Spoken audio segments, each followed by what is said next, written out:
In Lab 1, we explore predicting the future position of an object already in motion. We do this by applying Newton's second law, which in this case is also Newton's first law, because we do not account for the net forces on the system. We assume that the net forces on the system are zero in our model. My system is this yellow ball here.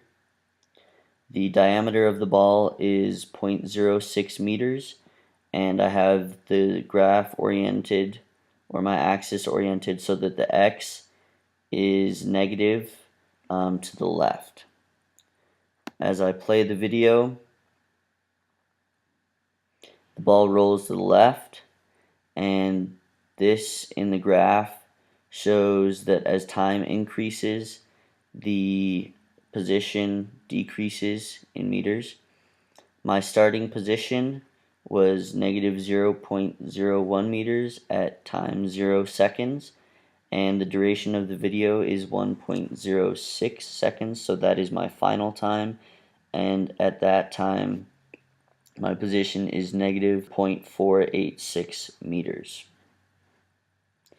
So as I look at the programming, I plug in my initial velocity, which is my velocity at time 2, which when we go to the data table, time 2 is 0.033 seconds, and that is negative 0.02 meters. Position 2 minus position 1 over the change in time gives us the velocity. We put that here for the velocity, and the ball's initial position we put here. The mass does not matter in this experiment because we assume that the net forces are equal to 0. We have our time, which we put in here, the overall time of the video, and we assign the ball's velocity at time t to the velocity function, and we assign the ball's position at time t to the position function.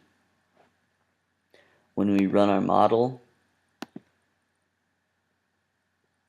the ball is moving in the negative direction to the left, which represents the video that we took. The forces in the model are 0, and the forces in the experiment are not 0, but we do not account for those in the model. Also, the graph here has a negative slope, just like our graph in Tracker, because as time increases, the position decreases.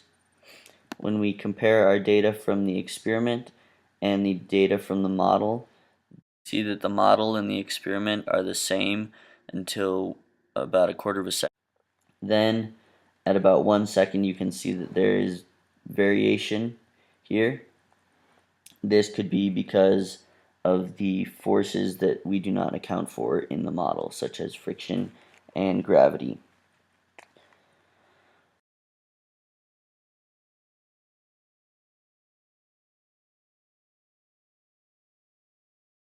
So what if the axis was flipped? So meaning the left would be the positive direction. We can show this by going to our program and changing the velocity to positive here. When we run our model, the ball is going to the right, which does not represent the video that we took. What does it mean to say that the net force is equal to 0? That means that the sum of all the forces on the ball is equal to 0. We do not know exactly how many forces are on the ball, but we know that they cancel each other out because the net force is 0.